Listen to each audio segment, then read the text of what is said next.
ये आकाशवाणी रायपुर है। छत्तीसगढ़ी समाचार बुलेटिन के संग संध्या तिवारी। अब सुनो आज के प्रमुख समाचार। भारत के औषधि महानियंत्रक देश में स्पुतनिक लाइट कोविड-19 वैक्सीन के आपातकालीन इस्तेमाल के मंजूरी दे दे है। राज्य सरकार मंत्रालय और जम्मू शासकीय कार्यालय के संचालन काली ले 100% उपस्थिति के संग करे के निर्देश। और केंद्रीय स्वास्थ्य मंत्री लइका और गर्भवती माई लोगिन मल्ला गंभीर बीमारी ले बचाए बर सघन मिशन इंद्रधनुष के चौथा चरण के करीन शुभारंभ। अब समाचार विस्तार ले। केंद्रीय स्वास्थ्य मंत्री डॉक्टर मनसुख मांडविया बताइन है कि भारत के औषधि महानियंत्रक देश में स्पुतनिक लाइट कोविड-19 वैक्सीन के आपातकालीन इस्तेमाल के मंजूरी दे दे है। एक ट्वीट में डॉक्टर मांडविया कहीने कि ये देश में कोविड ले बचाव बर 9वां टीका हवय। ओमन कहीने कि एखर ले महामारी के खिलाफ देश के सामूहिक लड़ाई और मजबूती मिलही। एती छत्तीसगढ़ के 1.5 करोड़ ले ज्यादा आबादी ला कोरोना ले बचाव के दोनों टीका लगाए जा चुके हैं। उन्हें 18 बछर ले ज्यादा उम्र के करीबन जम्मो पात्र मनखे मन ला कोरोना वैक्सीन के पहली टीका घलो लग गे है। संगे संग प्रदेश के 2,88,500 ले ज्यादा स्वास्थ्यकर्मी, फ्रंटलाइन वर्कर्स और 60 बछर ले ज्यादा उम्र के लोगन मन ला प्रिकॉशन डोज घलो लगा दे गे है। प्रदेश में अब तक कुल 3 करोड़ 59 लाख ले ज्यादा कोविड रोधी टीका लगाए गए हैं। यही बीच प्रदेश के पॉजिटिविटी दर घट के 5.62% में आगे है। काली प्रदेश में 976 मनखे कोरोना संक्रमित पाए गिस। अभी में 16,600 ले ज्यादा मरीज मन के इलाज प्रदेश के आने अस्पताल या होम आइसोलेशन में चलत है। प्रदेश में काली कोरोना संक्रमण ले 9 लोगन की मौत हुईस। प्रदेश में कोरोना संक्रमण के मामला और पॉजिटिविटी दर में कमी आए के बाद राज्य सरकार मंत्रालय और जम्मू शासकीय कार्यालय के संचालन काली 8 फरवरी ले 100% उपस्थिति के संग करे के निर्देश दिन है। सामान्य प्रशासन विभाग ये संबंध में दिशा निर्देश जारी कर दे है। एकर मुताबिक काली 8 फरवरी ले मंत्रालय और जम्मू विभागाध्यक्ष कार्यालय में शासकीय काम के संचालन बर जम्मू श्रेणी के अधिकारी कर्मचारी के 100% उपस्थिति रही। ये दौरान कोरोना संक्रमण ले बचाव बर जारी दिशा निर्देश के पालन घलो करे जाही। इसी बीच छत्तीसगढ़ सरकार राज्य के बाहिर ले अवैया विमान यात्री मन ला 72 घंटा पहले के आरटीपीसीआर रिपोर्ट दिखाए के काम ला खत्म कर दे है। उन्हें आने नियम लागू रही। स्वर कोकिला लता मंगेशकर के काली संझा मुंबई के शिवाजी पार्क में पूरा राजकीय सम्मान के संग अंतिम संस्कार करेगी। सामाजिक राजनीतिक गतिविधि के केंद्र शिवाजी पार्क में महान गायिका लता मंगेशकर ला नम आंख ले आखिरी विदाई दिन। लता मंगेशकर के काली मुंबई के ब्रिज कैंडी अस्पताल में निधन हो गई रही। लता मंगेशकर के जन्म 28 सितंबर 1929 के इंदौर में हुई रही। लता जी करीबन 30 ले ज्यादा भाषा में 30,000 ले ज्यादा फिल्मी गाना गाए है। ओमन कई ठीन गैर फिल्मी गाना घलो गाए है। फेर उखर चिन्हारी भारतीय सिनेमा में पार्श्व गायिका के रूप में रही। लता मंगेशकर ला बछर 2001 में भारत के सर्वोच्च नागरिक सम्मान भारत रत्न ले अलंकृत करे गे रही। भारत रत्न लता मंगेशकर के इंदिरा कला और संगीत विश्वविद्यालय खैरागढ़ ले घलो नाता रही है। ओमन 2 फरवरी 1980 में विश्वविद्यालय आए रही, जिहां ओमन ला डी.लिट के मानद उपाधि ले विभूषित करे गे रही।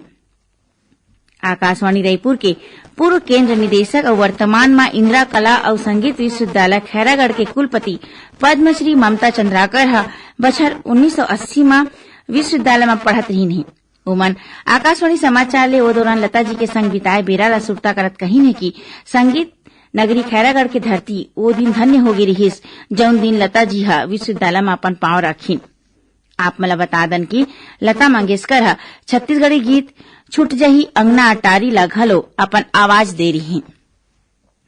छत्तीसगढ़ी समाचार बुलेटिन आप मन आकाशवाणी रायपुर ले सुनत हव। छत्तीसगढ़ के खबर ले है आपके वास्ता और खबर के विश्वसनीयता ले है हमर वास्ता। आकाशवाणी समाचार रायपुर के प्रादेशिक समाचार बुलेटिन के संगे संग हमर समसामयिक कार्यक्रम आप रेडियो के संग अपन मोबाइल में घलो सुन सकत हव। आकाशवाणी समाचार फेसबुक, ट्विटर और यूट्यूब में घलो हावय। हमर फेसबुक पेज हरे Chhattisgarh news on AIR, Twitter handle CGAIR news और हमर यूट्यूब चैनल हरे छत्तीसगढ़ AIR न्यूज। तो अब रेडियो के संगे संग आपके मोबाइल के माध्यम ले हम आप तक पहुंचत हन। छत्तीसगढ़ के हर खबर पर सुनत रहो आकाशवाणी समाचार। अब आगू बाढ़बो बाँचे समाचार कोती। केंद्रीय स्वास्थ्य मंत्री डॉक्टर मनसुख मांडविया ह देश में लइका और गर्भवती माईलोगिन मन ला गंभीर बीमारी ले बचाए बर आज नई दिल्ली में सघन मिशन इंद्रधनुष के चौथा चरण के शुभारंभ करी। यह देश में पूरा टीकाकरण बर एक विशेष अभियान हवय। श्री मांडविया कहिने कि मिशन इंद्रधनुष ले पूरा टीकाकरण ला अउ ज्यादा गति मिलही। उमन कहिने कि अब तक लइका मन में टीकाकरण कवरेज बढ़ के 76% ले ज्यादा हो गए है। मिशन इंद्रधनुष के लक्ष्य लइका और गर्भवती महिला मन की पूरा टीकाकरण करना आए। राजनांदगांव जिला के पुलिस महिला सुरक्षा बर अभिव्यक्ति नाम ले मोबाइल ऐप तैयार करे है। ये ऐप में SOS बटन दबाते पीड़ित महिला मन के तीर पुलिस टीम पहुंच जाही। ये ऐप के प्रचार प्रसार बर हालेच में आने सामाजिक संस्था आगू आए है। ये संस्था महिला मन ला ये ऐप के बारे में बता के जागरूक करत है, संगे संग एकर इस्तेमाल के बारे में जानकारी घलो देवत है।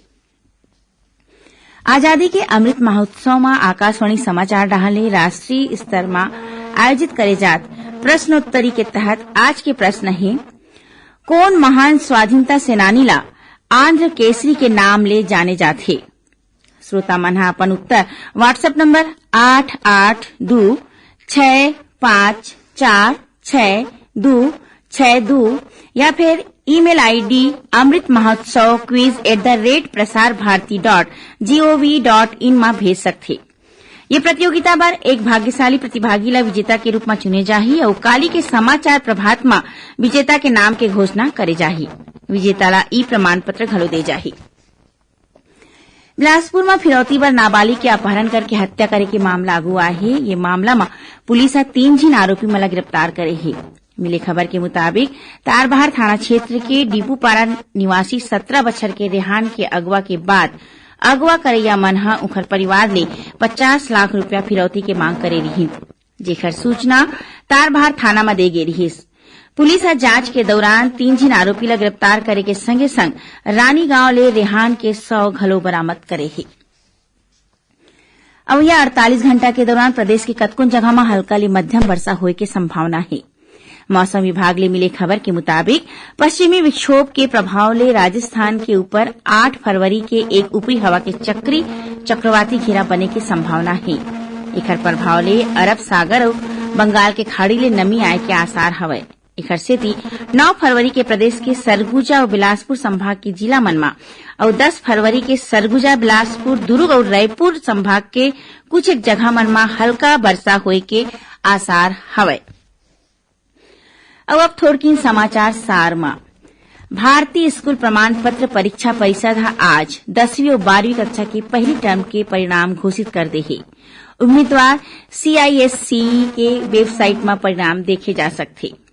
और रायपुर के कालीबाड़ी स्थित राज्य खाद्य परीक्षण प्रयोगशाला में आने पद में अस्थायी भर्ती पर 11 फरवरी संध्या 5 बजे तक दावा आपत्ति मंगाए गए हैं।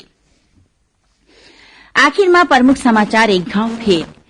भारत के औषधि महानियंत्रक देश में स्पुतनिक लाइट कोविड-19 वैक्सीन के आपातकालीन निर्माण की मंजूरी दे दी है।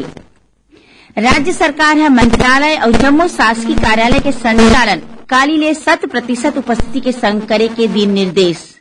और केंद्रीय स्वास्थ्य मंत्री है लइका और गर्भवती माईलोगिन मन ला गंभीर बीमारी ले बचाए बर सघन मिशन इंद्रधनुष के चौथा चरण के करीन शुभारंभ। एक संग छत्तीसगढ़ी समाचार बुलेटिन इहे सिरावत है।